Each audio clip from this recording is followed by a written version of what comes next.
سلامونه درنو لیدونکو، نن درته د یوې ښکلې جنۍ په اړه جالب راپور لرم. تمه ده تر پایه وګورئ او زما چینل در سره سبسکرایب کړئ.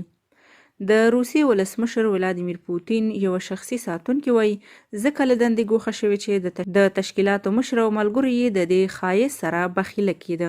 د ولسمشر پوتین دغه پخوانی ساتونکی چې انا نومیږي وایي وروسته له هغه ورسره د تشکیلاتو او ملګرو بخیلي پیدا شوه چې د ښکلا ملي جایزه یې واخیسته او په وینا یې همدا ډېر ښایست یې د ځان بلا او د دندې له لاسه ورکولو لامل شو.